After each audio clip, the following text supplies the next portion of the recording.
This is the happy story about Molly the dog, and I'm going to attempt to tell it without dissolving into a sobbing mess. I've never been able to do it, but fingers crossed. I've been thinking about Molly this week because we have a hurricane coming our way. I'm in Florida. It's Hurricane Ian.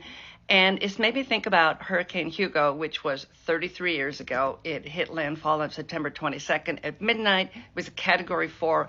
It was scary as all get out. Anything over a 2 now, I leave the area. So this is September 22nd, 1989, and I am living in South Carolina. We're about 20 miles from the water's edge.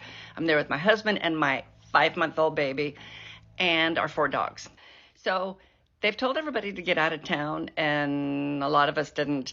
And everybody on the barrier islands of South Carolina had to evacuate because it was going to be bad, and you did not want to be in one of those barrier islands when the hurricane came over. And they could not take anything with them. So the storm hits September 22nd at midnight, and it is devastating. It was just, oh my God, just leave if you can, if there's a hurricane coming your way. So we were lucky. We were on the same grid as the hospital. It was right down the street from us. And so we got power back like the next day, sometime the next day. But a lot of people didn't, and a lot of people were without power for a long time.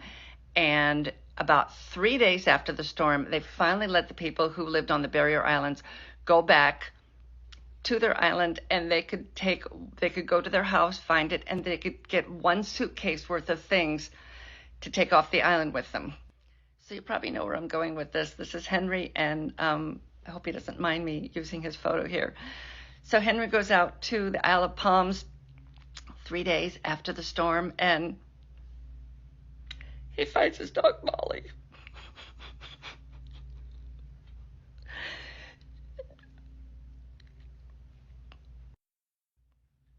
She was his suitcase.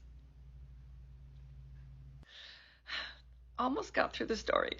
So the year that my kids were born, I put a scrapbook together of everything that was happening, and I loved this photo, and it's in my scrapbook, and there's nothing on the other side. So if Henry's out there, I can cut out the page and send it to him if he would like it.